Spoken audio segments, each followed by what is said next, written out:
ലൂക്കോസ് എഴുതിയ സുവിശേഷം 9-ാം അധ്യായം അതിൻ്റെ 1-ാം വാക്യം. അവൻ 12 അടുക്കൽ വിളിച്ചു, സകല ഭൂതങ്ങളുടെ മേലും വ്യാധികളെ സൗഖ്യമാക്കുവാനും അവർക്ക് ശക്തിയും അധികാരവും കൊടുത്തു. അവൻ 12 അടുക്കൽ വിളിച്ച് സകല ഭൂതങ്ങളുടെ മേലും വ്യാധികളെ സൗഖ്യമാക്കുവാനും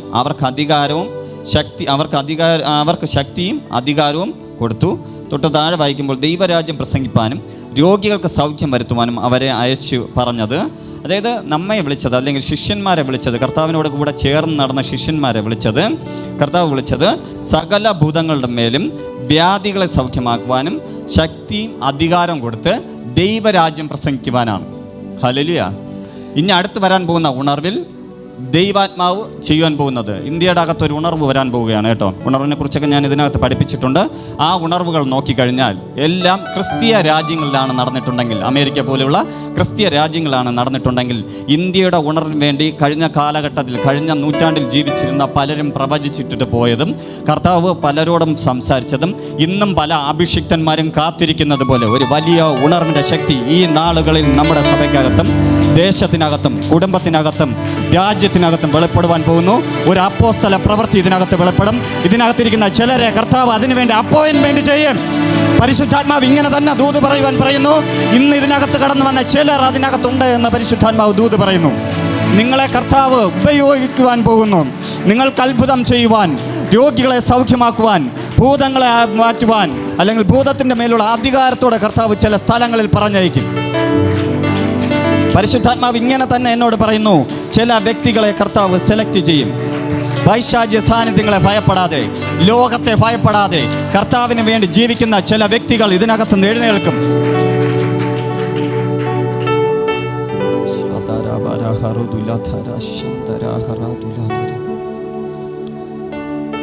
അപ്പോൾ നമ്മൾ വായിച്ചത് കർത്താവിനോട് ചേർന്ന് നടന്ന ശിഷ്യന്മാരുടെ മേൽ കർത്താവ് പരിശുദ്ധാത്മാവിനെ എന്ത് ചെയ്തു? ഊതി. അവരെ കർത്താവ് പോകേണ്ട സ്ഥലങ്ങളിൽ മുൻപിൽ വിട്ടു. അവരുടെ മുന്നിൽ എല്ലാം കീഴടങ്ങി. നമ്മളിപ്പം വായിച്ചതാണല്ലോ, ഭൂതങ്ങൾ കീഴടങ്ങി, രോഗാത്മാക്കൾ കീഴടങ്ങി, എല്ലാം അവരുടെ മുന്നിൽ കീഴടങ്ങി. എങ്കിലും ആ പരിശുദ്ധാത്മാവ് പ്രാപിച്ചവരോട്, അല്ലെങ്കിൽ പരിശുദ്ധാത്മാവിൻ്റെ ആ ശുശ്രൂഷ ചെയ്തവരോട്, അപ്പോസ്തല പ്രവൃത്തികൾ 1:8 വായിക്കണം. എന്നാൽ അവരോട് കർത്താവ് പറയുകയാണ്, അപ്പോസ്തല പ്രവൃത്തി 1:8 പറയുന്നു, എന്നാൽ പരിശുദ്ധാത്മാവ് നിങ്ങളുടെ മേൽ വരുമ്പോൾ നിങ്ങൾ ശക്തി ലഭിച്ചിട്ട് യെരൂശലേമിലും യഹൂദിയയിൽ എല്ലായിടത്തും ശമര്യയിലും ഭൂമിയുടെ അറ്റത്തോളവും നിങ്ങൾ എൻ്റെ സാക്ഷികളാകും എന്ന് പറഞ്ഞു. Hallelujah, hallelujah. ലൂക്കോസ് എഴുതിയ സുവിശേഷത്തിനകത്ത് കർത്താവ് അവരുടെ മേൽ ഊതി. അവരെന്ത് ചെയ്തു? കർത്താവ് പോകുന്നതിന് മുന്നേ എല്ലായിടവും പറഞ്ഞയച്ചു. അതിൻ്റെ 9-ാം അധ്യായം 10-ാം അധ്യായം വായിക്കുകയാണെങ്കിൽ അറിയാം. അവർ തിരിച്ച് വന്നിട്ട് കർത്താവിൻ്റെ സന്നിധിയിൽ പറയണം, ഞങ്ങളുടെ മുന്നേ ഭൂതങ്ങൾ വരെ കീഴടങ്ങി. അപ്പോൾ പരിശുദ്ധാത്മാവിൻ്റെ നിറവോടെ കർത്താവ് സ്വർഗത്തിലേക്ക് നോക്കി പറയുന്നു, സ്വർഗത്തിൽ നിന്ന്, അല്ലെങ്കിൽ ആകാശമണ്ഡലത്തിൽ നിന്ന് സാത്താന്യ സാന്നിധ്യങ്ങൾ വീഴുന്നത് ഞാൻ കണ്ടു. പാമ്പുകളെയും തേളുകളെയും ശത്രുവിൻ്റെ സകല ബലത്തെയും ചവിട്ടുവാൻ ഞാൻ നിങ്ങൾക്ക് അധികാരം തന്നിരിക്കുന്നു. അവ ഒരിക്കലും ഒരു ദോഷവും നിങ്ങൾക്ക് വരുത്തുകയില്ല എന്ന് പറഞ്ഞ കർത്താവ് തന്നെ അപ്പോസ്തല പ്രവൃത്തികളിൽ, അല്ലെങ്കിൽ കർത്താവിൻ്റെ ശുശ്രൂഷ കഴിഞ്ഞ് അടുത്തൊരു തലത്തെ, അടുത്തൊരു ഗണത്തെ, ഞാനിപ്പോൾ പറയുന്നത് പോലെ അടുത്തൊരു പുതിയ സീസൺ ആരംഭിക്കുന്നതിന് മുന്നേ കർത്താവ് തൻ്റെ ജനത്തോട്, അല്ലെങ്കിൽ തൻ്റെ ശിഷ്യന്മാരോട് പറയാണ്, നിങ്ങൾ കാത്തിരിക്കണം. Hallelujah, hallelujah. ഞാനിങ്ങനെ വായിച്ചു വന്നപ്പോൾ ഞാൻ വിചാരിച്ചു വചനം തെറ്റിയതായിരിക്കും, കർത്താവ് പറഞ്ഞത് തെറ്റിപ്പോയതായിരിക്കും. ഒരിക്കൽ അഭിഷേകം കിട്ടിയ ആളിനോട് വീണ്ടും പറയാണ്, ഒരിക്കൽ പരിശുദ്ധാത്മാവിനെ ലഭിച്ച വ്യക്തിയോട് വീണ്ടും പറയുകയാണ്, നിങ്ങൾ എന്ത് ചെയ്യണം? പരിശുദ്ധാത്മാവിന് വേണ്ടി കാത്തിരിക്കണം. ഹല്ലേലൂയ. ഇതിനകത്ത് ശുശ്രൂഷ ചെയ്യുന്ന ഞാനും നിങ്ങളും ഇടയ്ക്കിടയ്ക്ക് കാത്തിരിക്കേണ്ടി വരും. ഹല്ലേലൂയ. നമ്മളെ എടുത്തുചാട്ടമൊക്കെ അങ്ങ് മാറ്റിയിട്ട് എന്ത് ചെയ്യണമെന്ന് പറയാം? കാത്തിരിക്കണം. കർത്താവ് പറയുന്നത് വരെ വെയിറ്റ് ചെയ്യണം. ഹല്ലേലൂയ. അങ്ങനെ അവർ മാളിക മുകളിൽ ചെന്നിരുന്ന് പ്രാർത്ഥിച്ചു. അവർ ഐക്യതയുള്ളവരായിരുന്നു പ്രാർത്ഥിച്ചു എന്നാണ് പറയുന്നത്. ഏകദേശം 120 പേർ, 119 പേരെന്നും പറയാം, 118 എന്ന് പറയാം, 120 പേർ ഒരുമിച്ച് കൂടിയിരുന്ന സ്ഥലം. അതിനകത്ത് ഏകദേശം 60 പേരിൽ കൂടുതൽ ഇരിക്കാൻ കഴിയില്ലെന്നാണ് ചരിത്ര പണ്ഡിതന്മാർ പറയുന്നത്. 60-70 പേർ ഇരിക്കാൻ പറ്റുന്നിടത്ത് 120 പേരിരുന്നു. അപ്പോൾ എങ്ങനെയായിരിക്കും അവരിരുന്നത്? Hallelujah, hallelujah. ഇന്ന് സഭയിൽ വരുമ്പോൾ ഒരാൾ ജസ്റ്റ് ഒന്ന് ആരാധിക്കുക, എഴുന്നേറ്റ് ഇന്ന് ഇരിയടാ എന്ന് പറയുന്നിടമാണ് നമ്മുടെ നാട്. തൊട്ടടുത്തിരിക്കുന്ന ആളിൻ്റെ അവിടെ പറയും, നീ കൈയൊക്കെ അടിക്കുന്നത് കൊള്ളാം, നോക്കി വേണം കൈ അടിക്കാൻ. അങ്ങനെ ഉള്ള സ്ഥലത്ത് അവരെന്ത് ചെയ്തു? ഒത്തൊരുമയോടെ ഐക്യതയോടെ 120 പേർ ഒരുമിച്ചിരുന്നു. 60 പേരിരിക്കേണ്ട അടുത്താണെങ്കിൽ 60 കൂടെ ഇരുന്നു. ഒരാളെ മടിയിൽ വരെ ഇരുന്ന ചരിത്രമായിരിക്കും. ഹല്ലേലൂയ. അവിടെ ഇരുന്ന് അവർ യാചിച്ചു അല്ലെങ്കിൽ പ്രാർത്ഥിച്ചു. കാരണമെന്ന് പറഞ്ഞാൽ അതുവരെ അവരോട് കൂടെ ഗുരു ഉണ്ടായിരുന്നു. ഗുരു ഒരു സുപ്രഭാതത്തിൽ പോയി. ഇനി കഴിഞ്ഞ നിമിഷം കണ്ട ശത്രുക്കൾ അല്ലെങ്കിൽ ന്യായശാസ്ത്രന്മാർ, പരീക്ഷന്മാർ, അവരുടെ മുന്നേ അവർക്ക് പരിശുദ്ധാത്മാവിൻ്റെ ശക്തിയില്ലാതെ ജീവിക്കാൻ കഴിയില്ലെന്ന് അറിയാം. ആ പരിശുദ്ധാത്മാവിൻ്റെ ശക്തിയിലാണ് ഗുരു ഇതെല്ലാം ചെയ്തതെന്ന് അവർക്ക്, നല്ല ശിഷ്യന്മാരായിരുന്നു, അവർക്കറിയാം. അതുകൊണ്ട് തന്നെ അവർക്ക് ഏക ആഗ്രഹം മറ്റൊന്നും ലഭിച്ചില്ലെങ്കിലും എന്ത് വേണം? പരിശുദ്ധാത്മാവിൻ്റെ ശക്തി അവരുടെ മേൽ വരണം, അവർ സാക്ഷിയായി തീരണമെന്ന് ആഗ്രഹമുണ്ടായിരുന്നു. ഹല്ലേലൂയ. പരിശുദ്ധാത്മാവിൻ്റെ ശക്തി ഒരുവൻ്റെ മേൽ വന്നാലും മാത്രമേ, ഈ ശക്തി എന്ന് പറയുന്ന വിഷയം വീണ്ടും പഠിപ്പിക്കും, പരിശുദ്ധാത്മാവിൻ്റെ ശക്തി ഒരുവൻ്റെ മേൽ വന്നാൽ മാത്രമേ അവന് സാക്ഷിയാകുവാൻ കഴിയുള്ളൂ. ഹല്ലേലൂയ. ഇന്ന് ലോകം മുഴുവൻ നോക്കുകയാണെങ്കിൽ ഒരുപാട് പേർ ബൈബിളും എടുത്തുകൊണ്ട് നടക്കുന്നുണ്ട്. പലർക്കും സാക്ഷികളില്ല, സാക്ഷിയില്ല. അതായത് അവരുടെ ജീവിതത്തിനകത്ത് ഒരു വ്യത്യസ്തത അവർക്ക് കാണിക്കുവാൻ പറ്റുന്നില്ല, അവരുടെ സ്വഭാവത്തിലൊരു വ്യത്യസ്തത കാണിക്കാൻ പറ്റുന്നില്ല, അവരുടെ വാക്കിലൊരു വ്യത്യസ്തത കാണിക്കുവാൻ പറ്റുന്നില്ല. അവർ സാധാ ലോകജനം ജീവിക്കുന്നത് പോലെ ജീവിക്കുകയും ചെയ്യും, ഞായറാഴ്ചകൾ തോറും ആരാധനയ്ക്ക് പോവുകയും ചെയ്യും, ദൈവസഭയെ അകത്ത് പേര് കാണിക്കുകയുമില്ല, സഭയ്ക്കും അവരെ കൊണ്ട് പ്രയോജനമില്ല, കർത്തൃദാസന്മാർക്കും പ്രയോജനമില്ല, കർത്താവിനും പ്രയോജനമില്ല. Hallelujah, hallelujah. ആരും പണങ്ങരുത് കേട്ടോ. നമ്മളെ സഭയ്ക്കകത്തും ഇത് കാണും. സഭയ്ക്കകത്ത് കാണുമെന്നല്ല, ഉണ്ട്. അത് പറയുന്നത് നല്ല, നമ്മളെ ആൾക്കാരാണ് കൂടുതൽ, അതുകൊണ്ട് ഉണ്ട്. ഹല്ലേലൂയ. അപ്പം അങ്ങനെയുള്ള ഒരു സാക്ഷിയില്ലാതെ ജീവിക്കുന്നതിന് പകരം നിങ്ങൾ എന്ത് ചെയ്യണം? പരിശുദ്ധാത്മാവിന് പ്രാപിക്കണം, പരിശുദ്ധാത്മാവിൻ്റെ ശക്തിയെ പ്രാപിക്കണം. ഇത് നിങ്ങൾ ഇപ്പം വിചാരിക്കും ഇതെന്തിങ്ങനെയൊക്കെ പറയുന്നതെന്ന് ചോദിച്ചാൽ 7 8 തവണയായിട്ടാണ് പരിശുദ്ധാത്മാവ് പലരുടെ മേൽ വീണിട്ടുള്ളത്. അത് കൃത്യമായി കർത്താവ് അനുവദിക്കുന്ന പക്ഷം ഞാൻ പഠിപ്പിക്കും. അപ്പോൾ അതുപോലെ പരിശുദ്ധാത്മാവ് ഒരുവൻ്റെ മേൽ ഇങ്ങനെ വരാതിരുന്നാൽ അവന് സാക്ഷിയാകുവാൻ കഴിയില്ല. കർത്താവിൻ്റെ ആത്മാവുമായി ഒരു എൻകൗണ്ടർ നടന്നാൽ മാത്രമേ നമുക്ക് ക്രിസ്തുവിനെക്കുറിച്ചും പരിശുദ്ധാത്മാവിനെക്കുറിച്ചും നമ്മൾ ആരെന്നതിനെക്കുറിച്ചും നമുക്ക് മനസ്സിലാവുകയുള്ളൂ. ഹല്ലേലൂയ.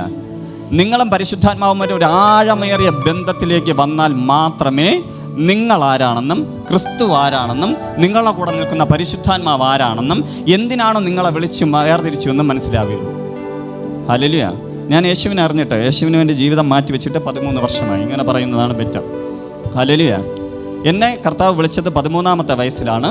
ആ 13ാമത്തെ വയസ്സിൽ നിന്ന് വിളിച്ച എന്നെ ഞാൻ ഒരു സാക്ഷിയാകാതെ, കർത്താവിൽ ജീവിക്കാതെ ലോകത്തെ മോഹിക്കുകയും ലോകപരമായി ജീവിക്കുകയും സാമ്പത്തിക ബുദ്ധിമുട്ടും ഞെരുക്കങ്ങളും കടഭാരങ്ങളും വന്നപ്പോൾ മദ്യത്തിലും മറ്റുള്ള കാര്യാദികളിലും അകപ്പെട്ട് ആത്മഹത്യ ടെൻഡൻസിയോടെ ജീവിച്ച വ്യക്തിയാണ്. ആ എന്നെ വിളിച്ച ദൈവം വിശ്വസ്തനായതുകൊണ്ട് ഓലത്താന്നി വിറ്റർ വെക്കേഷൻ ഹയർ സെക്കൻഡറി സ്കൂളിൽ വെച്ച് ആരാധന നടത്തുമെന്ന് ആ 13ാമത്തെ വയസ്സിൽ ആ ഗ്രൗണ്ടിൽ നിന്ന് ഡെൻസിൻ ഡാനിയൽ എന്ന് പറയുന്ന പാസ്റ്റർ പറഞ്ഞതുപോലെ തന്നെ എന്നെ 31ാമത്തെ വയസ്സിൽ കർത്താവ് അവിടെ വെച്ച് ശുശ്രൂഷ ആരംഭിക്കുവാൻ കൃപ നൽകി. ഹല്ലേലൂയ. 31 32ാമത്തെ വയസ്സിലാണ് കർത്താവ് എനിക്ക് കൃപ നൽകി. 32 അല്ല, 33ാം വയസ്സിൽ എനിക്ക് കൃപ നൽകി. ആ വയസ്സിനുള്ളിൽ കർത്താവ് എന്നെ പഠിപ്പിച്ചതിൽ ഒരു പഠനമാണ് ഇന്ന് ഞാൻ നിങ്ങളോട് പറയുന്നത്. നിങ്ങളുടെ മേൽ പരിശുദ്ധാത്മാവ് വന്ന് ശക്തിയോടെ ആവസിക്കുന്ന സമയം മുതൽ നിങ്ങൾ ഈ ലോകത്തെ വെറുത്തു തുടങ്ങും. ഹല്ലേലൂയ. നിങ്ങളുടെ കയ്യിലുള്ള നിങ്ങളുടെ കഴിവ് നിങ്ങൾ നോക്കില്ല, നിങ്ങളുടെ വിദ്യാഭ്യാസം നോക്കില്ല, നിങ്ങളുടെ സമ്പത്ത് നോക്കില്ല, നിങ്ങളുടെ ആരോഗ്യം നോക്കില്ല. കർത്താവിന് വേണ്ടി കർത്താവ് എന്തോ പറയുന്നു അത് നിങ്ങൾ ചെയ്തിരിക്കും. ഹല്ലേലൂയ. മെയ് 1-ാം തീയതി കർത്താവ് പറഞ്ഞു നിങ്ങൾ ഒരു ആരാധനാലയം പണിയുവാൻ പോകുന്നു. എൻ്റെ സാമ്പത്തിക ബുദ്ധിമുട്ടും എൻ്റെ ഞെരുക്കങ്ങളും ഇതിനകത്തിരിക്കുന്ന ശാമുൽ ബ്രദറിനെ പോലെയൊക്കെ എന്നെ വേണ്ടപ്പെട്ട എല്ലാവർക്കും അറിയാം. എത്രത്തോളം ഉണ്ടെന്നും എങ്ങനെയാണ് ഞാൻ ജീവിക്കുന്നത് എല്ലാം അറിയാം. പക്ഷേ ആ വാക്ക് കേട്ടപ്പോൾ ഞാൻ മൊബൈലിൽ കുറിച്ചിട്ടു, സെപ്റ്റംബർ 6-ാം തീയതി 4 മണിക്ക് നമ്മൾ ഇനോഗ്രേഷൻ നടത്തും. സെപ്റ്റംബർ 6-ാം തീയതിയാണ് ഇനോഗ്രേഷൻ പറഞ്ഞിരുന്നത്. ആ 6-ാം തീയതി 4 മണിക്ക് ഇതിനകത്ത് നമ്മൾ ഇനോഗ്രേഷൻ നടത്തുമെന്ന് പറഞ്ഞു. കൃത്യം 4 മണിക്ക് നമ്മൾ ഇനോഗ്രേഷൻ വെച്ചു. ഹല്ലേലൂയ. ഇന്ന് ഈ കാണുന്ന പണികളൊക്കെ ഇങ്ങനെ നടന്നു എന്ന് ചോദിച്ചാൽ എനിക്കറിയില്ല. നാളത്തെക്കുറിച്ച് ചിന്തിക്കരുതെന്ന് കർത്താവ് പറഞ്ഞിട്ടുണ്ട്, ഞാൻ ചിന്തിക്കുന്നില്ല. ഹല്ലേലൂയ. അത് കഴിഞ്ഞ് 6-ാം തീയതി കഴിഞ്ഞത് 18-ാം തീയതി തൊട്ട് വീണ്ടും 4 ദിവസത്തെ കോൺഫറൻസ് വെക്കുകയാണ്. നല്ല ചിലവുണ്ട്. Hallelujah, hallelujah. ഇതും കർത്താവ് നടത്തും. ഇതാണ് കർത്താവിനെ ശക്തിയോടെ പ്രാപിച്ചാലുള്ള ഗുണം. മറ്റുള്ളത് എന്ത് ചെയ്യുന്നറിയാമോ? കർത്താവ് നിങ്ങളോടൊരു കാര്യം പറയണം, ഇന്നത് ചെയ്യുക എന്ന് പറഞ്ഞാൽ നമ്മൾ ആദ്യം ഇനിയിപ്പോൾ ഇത് ചെയ്താൽ അല്ലെങ്കിൽ ഇത് കർത്താവിൻ്റെ സഭയ്ക്ക് കൊടുത്താൽ നാളെ ചിട്ടിക്ക് കൊടുക്കുന്നത് എങ്ങനെയായിരിക്കും, അല്ലെങ്കിൽ നാളത്തെ കാര്യം എന്താവും? ഇങ്ങനെ ഒരു 10 കാര്യങ്ങൾ നമ്മൾ എന്ത് ചെയ്യും? ചിന്തിക്കും. കൊടുക്കില്ല. ഹല്ലേലൂയ. പക്ഷെ നിങ്ങൾ കൊടുത്താൽ ദൈവത്തിൽ വർദ്ധിക്കുമെന്നുള്ള വചനമുണ്ട്. നിങ്ങളത് ചെയ്യുകയും ഇല്ല. ഹല്ലേലൂയ. സഭയ്ക്കകത്ത് നിങ്ങളെ കർത്താവ് എന്തിനു വേണ്ടി ആക്കി വെച്ചിരിക്കുന്നു എന്ന് നിങ്ങൾക്ക് മനസ്സിലാക്കണമെങ്കിൽ, ഈ ലോകത്തിൽ എന്തിനു വേണ്ടിയാണ് നിങ്ങളെ കർത്താവ് ആക്കി വെച്ചിരിക്കുന്നതെന്ന് മനസ്സിലാക്കണമെങ്കിൽ എൻകൗണ്ടർ നടക്കണം. കർത്താവുമായിട്ടൊരു കൂട്ടിമുട്ടൽ നടന്നേ പറ്റൂ. ഹല്ലേലൂയ. അല്ലെങ്കിൽ നിങ്ങൾക്ക് അഭിഷേകം, പരിശുദ്ധാത്മാവ് വരുമായിരിക്കാം, അന്യഭാഷ കാണുമായിരിക്കാം, സ്തുതി കാണുമായിരിക്കാം, ഇതെല്ലാം നിങ്ങളുടെ മേൽ കാണുമായിരിക്കാം. പക്ഷെ നിങ്ങൾക്ക് യഥാർത്ഥത്തിൽ ശക്തിയോടെ ഒരു സാക്ഷിയായി ജീവിക്കുവാൻ കഴിയില്ല. ഹല്ലേലൂയ. ഹല്ലേലൂയ.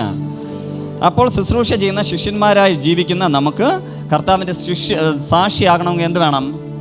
പരിശുദ്ധാത്മാവിൻ്റെ ശക്തി വേണം. അത് വേണമെങ്കിൽ എഴുതിക്കോളൂ കേട്ടോ. പരിശുദ്ധാത്മാവിൻ്റെ ശക്തി ഉണ്ടെങ്കിൽ മാത്രമേ ശിഷ്യന്മാരായി ജീവിക്കുന്ന നമുക്ക്, പരിശുദ്ധാത്മാവിൻ്റെ ശക്തി ഉണ്ടെങ്കിൽ മാത്രമേ സാക്ഷിയായി ജീവിക്കുവാൻ കഴിയുള്ളൂ. ക്രിസ്തീയ സഭയ്ക്കകത്ത് വിശ്വാസികൾ എന്ന് പറഞ്ഞ ഗണമില്ല. അത് പ്രത്യേകിച്ച് നോട്ട് ചെയ്യുക. നമ്മളെല്ലാം ഇന്ന് ക്രിസ്തീയ വിശ്വാസികളാണ്. നീ ആരെന്ന് ചോദിച്ചാൽ ക്രിസ്ത്യാനി എന്ന് പറയും. ലാബലിൽ മാത്രമേ ക്രിസ്ത്യാനിയുള്ളൂ. ക്രിസ്തുവിനെ അനുഗമിക്കുന്നതിനൊന്നാണ് ക്രിസ്ത്യാനി എന്ന് പറയുന്നവൻ്റെ പേര് അല്ലെങ്കിൽ അഡ്രസ്സ്. ഈ ഓണത്തിന് പോലും വെള്ളം അടിച്ചുകൊണ്ട് അവൻ ഓടയിൽ കടന്ന് കാണും ക്രിസ്ത്യാനി. ആ ക്രിസ്ത്യാനി അല്ല കർത്താവ് ആഗ്രഹിക്കുന്നത്. ക്രിസ്തുവിന് അനുരൂപനായി ജീവിക്കുന്ന വ്യക്തിയാണ് ക്രിസ്ത്യാനി എന്ന് കർത്താവ് ആഗ്രഹിക്കുന്നത്. അതേപോലെ നല്ല സാക്ഷിയായി നിൽക്കുന്നവരെയാണ് കർത്താവ് ആഗ്രഹിക്കുന്നത്. നമ്മുടെ ചുറ്റുപാടും സാക്ഷികളില്ലാത്ത വ്യക്തികൾ ഉള്ളതുപോലെ നിങ്ങളുടെ ജീവിതം മാറ്റരുത്. കർത്താവ് എന്താഗ്രഹിക്കുന്നോ അത് പ്രകാരം നിങ്ങൾ ജീവിക്കുക. കർത്താവിനും സഭയ്ക്കും പ്രയോജനമില്ലാത്ത വ്യക്തികളായി തീരാതെ കർത്താവിൻ്റെ മുന്നിൽ കർത്താവിനും സഭയ്ക്കും പ്രയോജനമുള്ള വ്യക്തികളായി നിങ്ങൾ ഇന്നു മുതൽ തീരണം. ഹല്ലേലൂയ. അതിന് പരിശുദ്ധാത്മാവിൻ്റെ ശക്തി വേണം. എന്ത് വേണം? പരിശുദ്ധാത്മാവിൻ്റെ ശക്തി വേണം. തലയിൽ കരം വെച്ചിട്ട് പറ, കർത്താവേ, എനിക്ക് അങ്ങയുടെ ശക്തി വേണം. എൻ്റെ സ്വഭാവം മാറ്റുവാൻ, എന്നെ പൂർണ്ണമായ ആൾ മാറ്റിയതുവരെ മാറ്റി അങ്ങയുടെ സാക്ഷിയായി തീർക്കണം. അങ്ങയുടെ സാക്ഷിയായി തീർക്കണം. എന്നെ അങ്ങ് ഉപയോഗിക്കണം. ഹല്ലേലൂയ.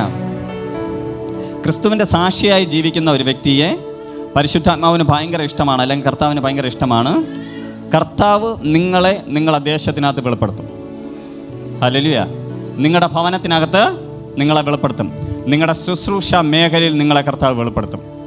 നമ്മൾ 1000 വർഷം ഇരുന്ന് പ്രാർത്ഥിച്ചാൽ പോലും ചിലപ്പോൾ ഒരത്ഭുതം നടന്നെന്ന് വരികയില്ല.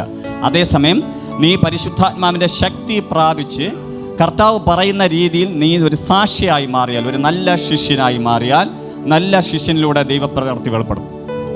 ഹല്ലേലൂയ. നീ തൊടുമ്പോൾ നിന്റെ കരത്തോടൊപ്പം കർത്താവിൻ്റെ ആണിപ്പഴുതേറ്റ കരം തൊടും. നീ സംസാരിക്കുമ്പോൾ നിന്റെ നാവിനോടൊപ്പം കർത്താവിൻ്റെ നാവ് ചലിക്കും.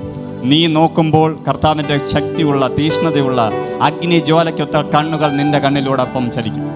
ഹല്ലേലൂയ. നിന്റെ മുന്നേ സാത്താന്യ സാന്നിധ്യങ്ങൾ മുഴങ്കാൽ മടക്കിയിരിക്കും. ഹല്ലേലൂയ. എനിക്ക് ഇത്ര ധൈര്യമായിട്ട് എനിക്ക് പറയാൻ കഴിയുന്നത്, എനിക്കറിയാം ഈ 10 വർഷം കൊണ്ട് ഞാൻ എന്തൊക്കെ കാണുന്നുവെന്ന് എനിക്ക് നന്നായി അറിയാം. നമ്മുടെ സഭ നമുക്ക് ഹാള് ലഭിക്കാത്തതുകൊണ്ട് ഇതിനകത്ത് പലതും നടന്നിട്ടില്ലായിരുന്നു. ഈ ആഴ്ച തൊട്ടൊക്കെ, കഴിഞ്ഞ ആഴ്ച തൊട്ടാണ് ചില ആൾക്കാർക്കെങ്കിലും തോന്നി തുടങ്ങിയതായിരിക്കും എന്തൊക്കെ നടക്കുന്നുണ്ടെന്ന്. ഹല്ലേലൂയ. ഹല്ലേലൂയ. കർത്താവ് ഇതിന് ഉപരിയായും ചെയ്യും. നമ്മുടെ ജീവിതത്തിനകത്ത് വലുത് കർത്താവ് ചെയ്യും. ഹല്ലേലൂയ. ഹല്ലേലൂയ.